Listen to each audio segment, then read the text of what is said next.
Bismillahirrahmanirrahim. Assalamualaikum warahmatullahi wabarakatuh. Yang terhormat Ibu Pengawas Pendidikan Agama Islam Kecamatan Harjamukti, yang alhamdulillah on time ya Bu, jam 8 kita belum pada datang, Ibu sudah ada di sini. Yang saya hormati Ibu Kepala SD Negeri Grenjeng beserta Dewan Gurunya. Yang saya hormati Ketua KKG PAI Kecamatan Harjamukti beserta seluruh jajarannya, bapak-bapak, ibu-ibu, guru PAI se-Kecamatan Harjamukti yang saya hormati.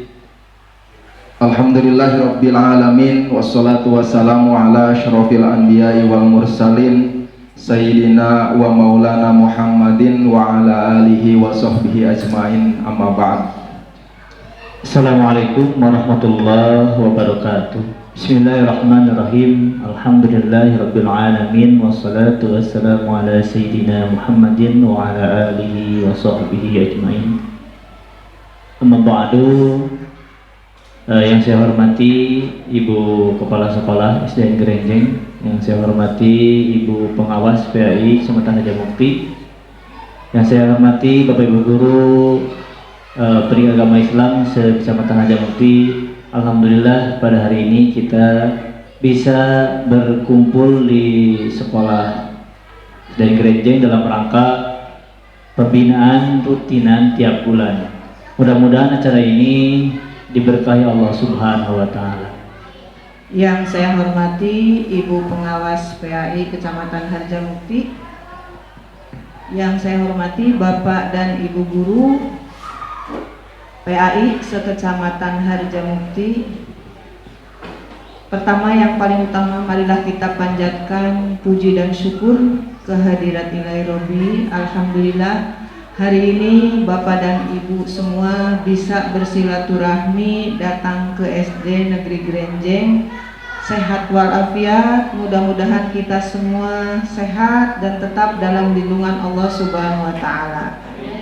Assalamualaikum warahmatullahi wabarakatuh.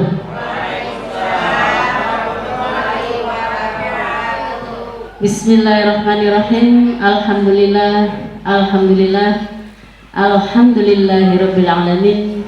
Rabbis shrahli sadri wa yassirli amri wahlul 'uqdatam min lisani yafqahu qawli, amma ba'd. Seraya kita ucapkan alhamdulillahirabbil alamin. Rahmat dan salam kita limpahkan dan tercurahkan kepada junjungan kita Nabi besar Muhammad sallallahu alaihi wasallam, pada keluarganya, para sahabatnya, sampai pada kita semua sampai akhir zaman. Amin ya rabbal alamin. Hari ini saya akan berikan materi tentang meningkatkan kompetensi guru. Kenapa? Karena evaluasi dari kemarin itu, dan waktunya 1 jam, harusnya itu lebih dari 1 jam.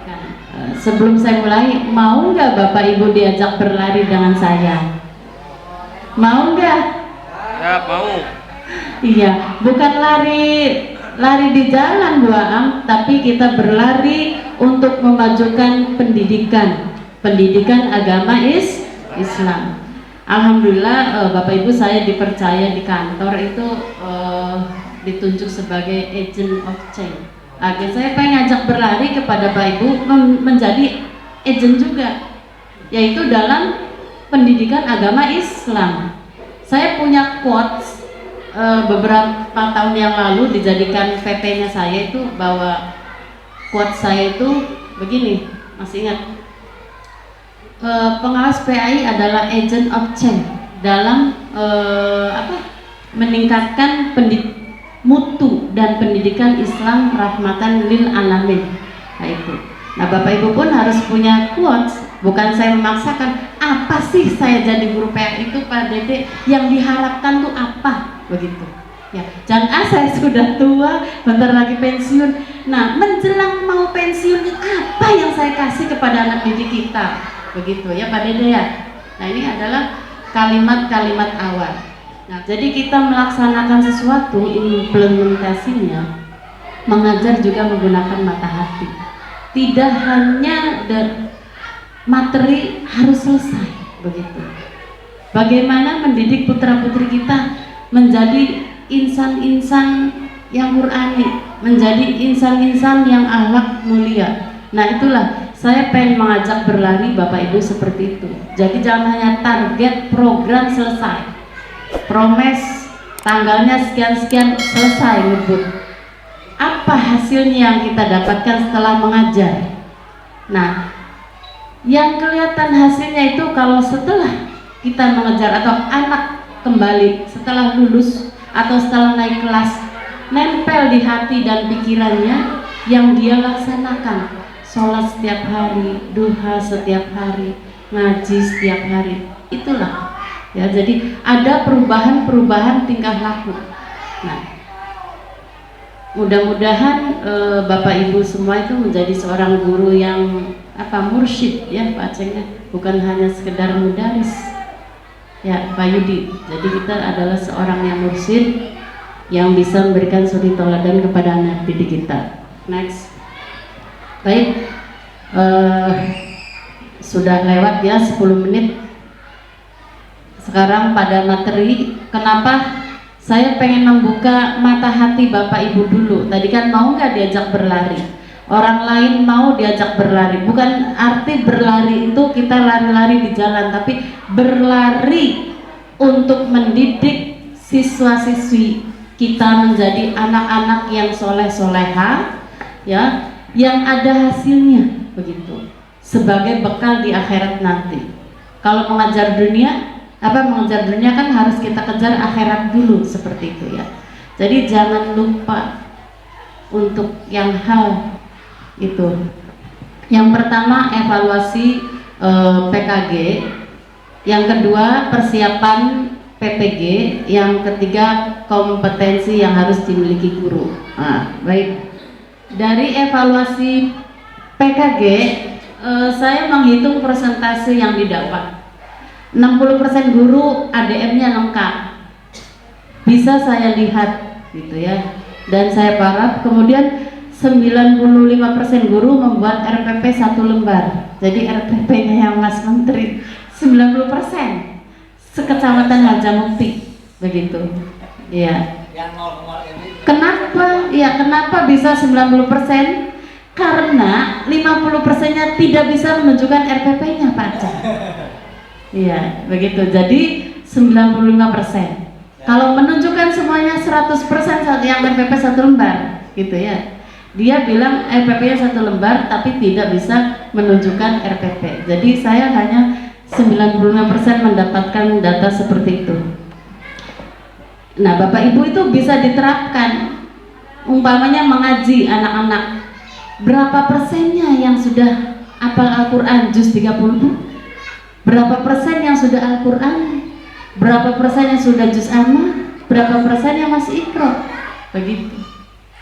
Bagi yang sudah Al-Quran, kita terus genjot ya, kata bahasa Cirebonnya, terus teter sampai dia hafal Al-Quran. Tidak mesti, nak kamu harus menghafal Al-Quran. Setiap hari ngaji di kantor dengan mic, 3 orang gantian. Terbiasa, jadi tidak insan. Itu yang saya lakukan, bukan saya ngomong seperti ini, karena saya melakukannya. Pak Rizal, waktu di SD Kartini di Sili Asu, di mana tempat saya ngajar, saya lakukan. Di kantor anak ngaji, itu tujuannya suruh menghafal Al-Quran, tapi saya bukakan juz amanya. Itu yang sudah mahrusnya bagus Pak Yusuf ya. Diteter tiap hari, kasih jadwal, anak ini kelas ini, anak ini. Mereka senang ya. Terus ada anak dari non muslim sampai tertarik, saya pengen ikut Bu Aisyah ke mamanya. Itu di SD Kartini 5, namanya Arda, itu masih ingat saja. Akhirnya dia sampai malam, jam 2 malam nggak bisa tidur, setiap malamnya Ma, udah menghadap Bu Aisyah? Belum jawabnya. Aku nggak mau tidur. Setiap malam dia nggak bisa tidur. Itu cerita ibunya. Akhirnya di hari ketiga suruh tidur, janji katanya besok mau ke Bu Aisyah. Akhirnya ibu yang Kristen Katolik, padahal Katolik itu kental, dia tidak bisa Katoliknya kuat, nggak kayak Protestan ya. Dia sampai nitipkan anaknya, Bu, anak saya nitip. Saya bilang, nitip dalam apa? Ikut agama saya atau masih tetap hanya ngikut, Bu? Akhirnya ikut agama saya. Alhamdulillah. Sampai saya nanya ke Buya Yahya, anak ini apa harus disahadatkan atau apa? Kata Buya, ya syahadat sudah saya syahadatkan, begitu ya. Walaupun saya perempuan, itu dengan sendirinya dia akan Islam karena dari kecil seperti itu. Sampai dia ikut Islam karena mendengarkan ayat suci Al-Quran setiap hari, Bapak Ibu. Nah itulah, jadi di sininya ada di hatinya itu. Kemudian dia mempelajari semua ilmu tentang Islam, itu kelas 2. Ngaji di saya dari Iqra kelas 1. Kelas 2 dia belajar tentang Islam. Sampai ibunya menghadap lagi kelas 2, Bu, masuk Islam tidak disiplin anak saya. Saya bilang, apa yang membuat anak ibu tidak disiplin? Ini penyemangat buat Bapak Ibu, saya cerita ya. Karena apa? Mandinya biasanya pagi, dia mandi siang. Dia lihat dulu curhat dong, begitu ya. Oh Mama Dede, saya bilang. Terus ada lagi waktu itu semua yang kajian tentang ceramah Islam dia ikuti. Jadi dia ambil wudhu terus sholat katanya, terus lihat TV sampai mau menjelang jam 6 katanya. Semua ceramah setiap channel dia ikuti, itu kelas 2. Akhirnya saya panggil, ya udah tenang Mama, jangan bilang Islam tidak disiplin. Islam itu disiplin. Duhur waktunya sholat tepat waktu, subuh semuanya saya jelaskan. Sekarang nanti besok akan berubah anak, tidak seperti itu. Saya janji. Akhirnya panggil tuh anak tuh, terus saya nasihati, kamu kalau mau ikut ibu harus benar biar mamamu percaya. Karena dia anak yang cerdas, itu kelas 2 saya bilang begitu. Kalau kalimat seperti itu kan hanya anak yang dewasa seperti itu ya Pak Rizal, tapi dia paham. Tunjukkan, bangun pagi mandi dulu. Kamu bangun jam berapa? 4:30 adzan katanya. Kalau begitu sebelum 4:30 harus mandi. Kalau mau ikut ceramah, tunjukkan kamu jadi contoh, tapi manggilnya nggak kamu ya. Sayangku menjadi contoh ibunya. Baik Bu, siap bilang. Akhirnya ibunya, Bu, terima, alhamdulillah. Itu ada kalimat alhamdulillah. Saya bilang mudah-mudahan ibu juga terketuk. Nah itu cerita anak ini, dan alhamdulillah itu lanjut baik, besoknya tidak seperti itu. Sampai kelas 5 saya pindah ya jadi pengawas, saya titipkan ke Bu Eri Priyatnasari. Nggak tahu kabarnya ya. Mudah-mudahan dia tetap seorang muslim sejati. Dia pinter di kelas 2 itu Pak Aceh waktu di kelas 4 ya, nerangkan malaikat. Ibu masih ingat, Bu, kenapa ibu menjelaskan malaikat hanya 10 katanya? Kan ibu bilang yang wajib dikenal. Malaikat itu banyak Bu. Dia cerita, akhirnya ibu kasih. Nah itu, jadi dia belajar Islam itu dari buku dan lainnya. Kita jangan kalah guru. Sekarang anak-anak, kalau model anak seperti itu, yang cerdas seperti itu, saya temukan di Cadas Sampar juga. Waktu kemarin ya Pak ya. Apa tuh? Tentang tayamum atau apa Pak? Bersuci Bu. Bersuci ya. Dia nanyakan apa ya? Lupa saya tuh. Oh, boleh pakai batu sama tisu. Iya, itu ibu ceritakan ke Pak Riza. Dia kenapa kok tisu batu bisa buat bersuci begitu? Nah, gitu ya. Jadi anak itu kelas 1 ya Pak ya. Dia cerdas itu, tinggal digali saja Pak Dede. Nah itu jadi kita temukan anak itu, kita tanamkan ilmunya, kita ketuk hatinya, jadi mengajar itu dengan hati nurani. Jadi jangan hanya mengejar materi, itu pesan saya ya Pak Dede. Makanya saya ingin mengajak berlari ya. Iya gitu. Kemudian 10% guru membuat RPP lengkap, yaitu yang seperti PPG gitu ya. Hanya 10%.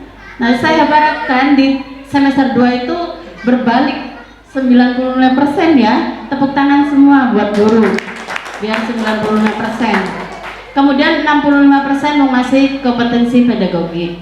Nanti saya jelaskan. 70% kompetensi kepribadian. Kenapa 70% kok enggak 100?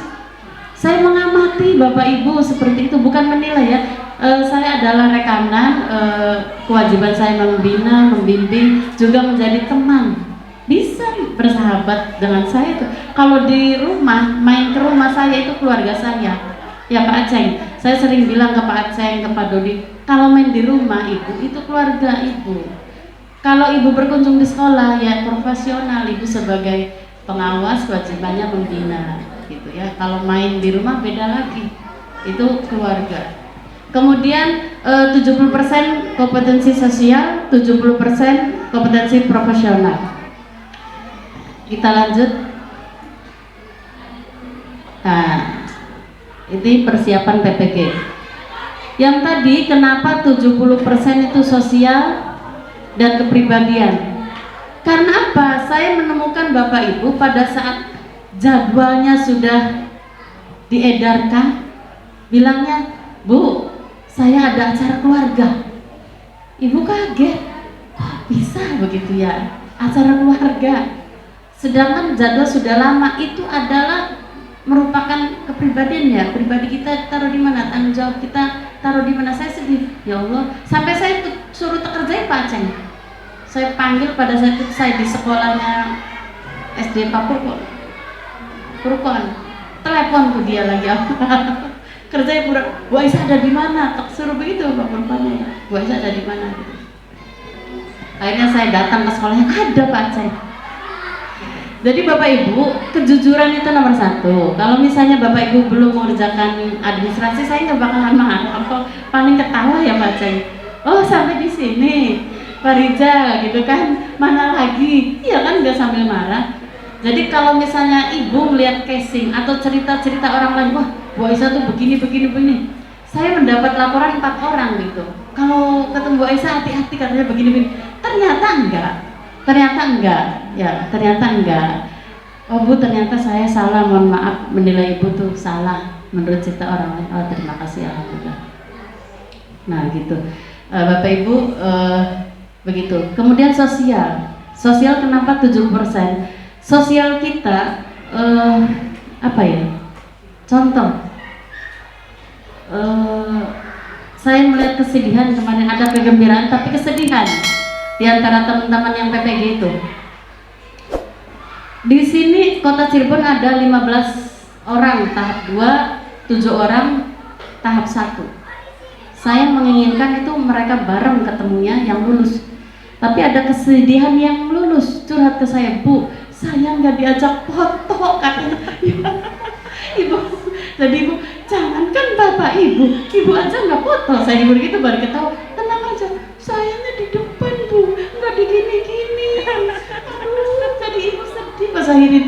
Sudah Ibu hibur, tenang aja, mungkin mereka nggak lihat atau sedang asik sendiri. Enggak kok Bu, melihat saya di depannya. Nah itu sosial ya sosial. Jadi siapa saja keluarga kita, satu jari sakit akan merasakan semuanya. Matanya sakit, mulutnya sakit, begitu kan? Kalau misalnya kena pisau ya, pasti Pak Yudi gini. Nah itu mulutnya sakit, matanya sakit, semuanya merasa hatinya gitu ikut. Jadi sosial begitu ya. Gimana nih teman-teman kita begitu? Saya sudah syukuran itu untuk yang lulus. Selamat ya, tepuk tangan buat teman-teman kita yang lulus. Alhamdulillah 21 orang Pak Aceng kita lulus dan 4 lagi masih menunggu. Nanti paling ikut tahap berikutnya, tahap 3. Kita kan baru tahap 2 ya, tahap 3 paling. Dan yang retaker yang 4 orang itu nanti mengikuti tahap 3 pasti ujian susulan. Nah kita nyambung ke sini. Jadi kebersamaan kita dimanapun ya, karena hati manusia tuh beda-beda. Ada yang perasa, ada yang enggak. Kalau saya cuek, ketawa, enggak bakalan jadi hati. Tenang aja Pak Yudi, Bu Aisyah bukan orang yang termasuk jadi baca gurau saya mah. Kalau misalnya ada yang ledek, tak ledekin begitu. Iya. Jadi siapa takut gitu ya. Makanya mau ajak Bapak Ibu berlari. Kok yang lain mau diajak berlari? Kenapa orang sendiri nggak mau? suatu ironis ya. Jadi harus kita untuk mendidik putra-putri kita. Nah itu next ya. Yang pertama publikasi ilmiah. Jadi Bapak Ibu belajarlah menulis. Kemudian yang kedua membuat refleksi diri, merefleksi. Saya membuat RPP seperti ini, direfleksi. Saya membuat penelitian seperti ini, refleksi diri. Apa yang sudah kita kerjakan itu namanya merefleksi. Mudah. Kalau sulit nanti pokoknya tanya lah, jangan sungkan-sungkan. Kemudian mengumpulkan informasi.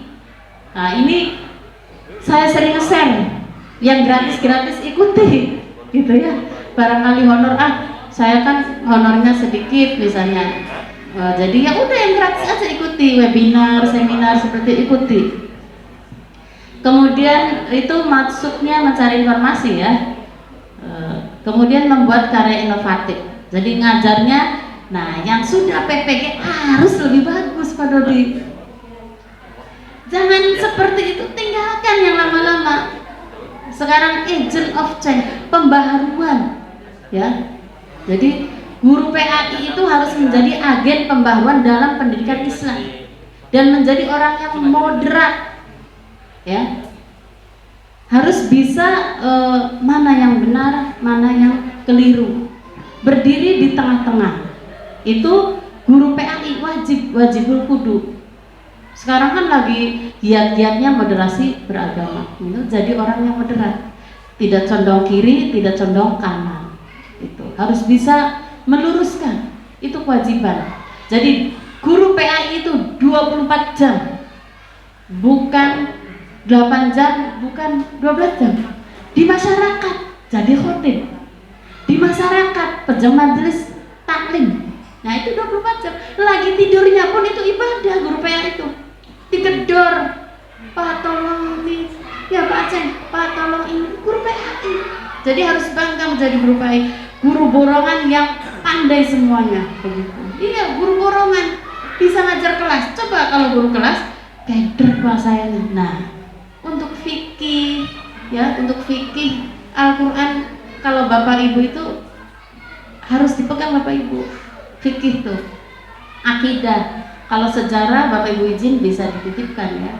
Nah itu untuk fikih itu harus benar-benar. Kalau mengupload apa? Pembelajarannya menggunakan video, berarti videonya harus disimak dulu. Jangan langsung ngambil terus tayangkan. Nanti ada hal yang tidak sesuai dan kita ajarkan karena yang upload di YouTube itu berbagai kalangan, berbagai aliran ya Pak Ceng. Jadi kita harus bijaksana. Kemudian mengikuti lomba guru berprestasi. Kayak Pak Idi, mana Pak Idi? Ada Pak Idi? Pak Idi. Bukan.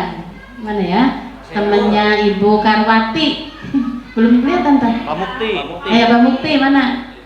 Disuruh lomba catur mau, nggak apa-apa. Walaupun bukan bidangnya, kalau bisa disuruh tenis meja oke. Jadi guru PAI, oke, gitu ya. Jadi guru PAI itu nggak mesti MTQ saja, gitu. Semuanya, apapun sekolah itu berarti percaya, ya Pak Riza, percaya dan harus siap, begitu. Jawabannya siap, begitu ya.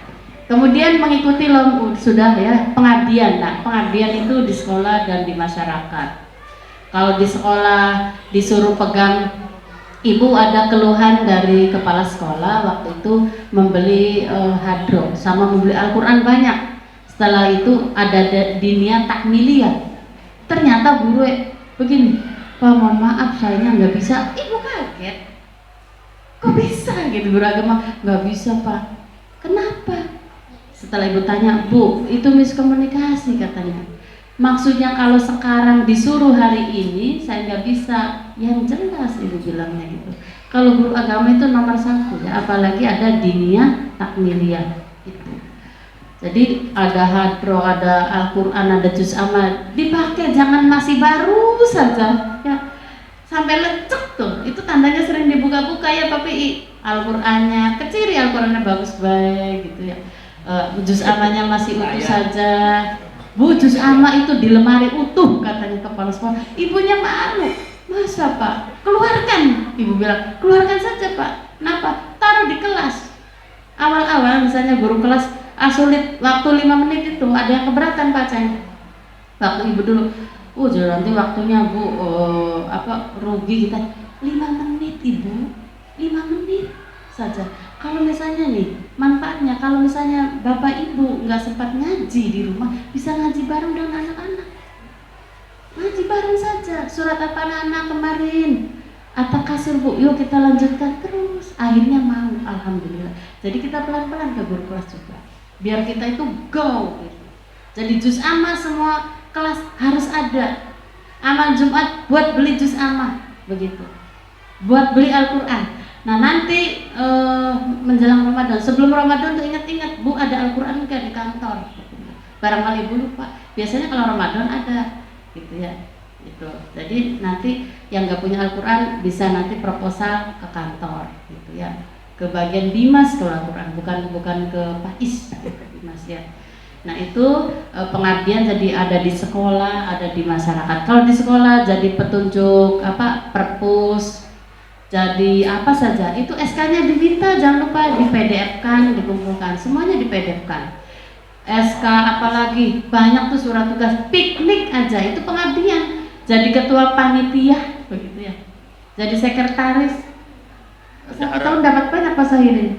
PPDB itu masuk pengabdian. Pentas PAI. Terus peringatan Iya, peringatan hari besar.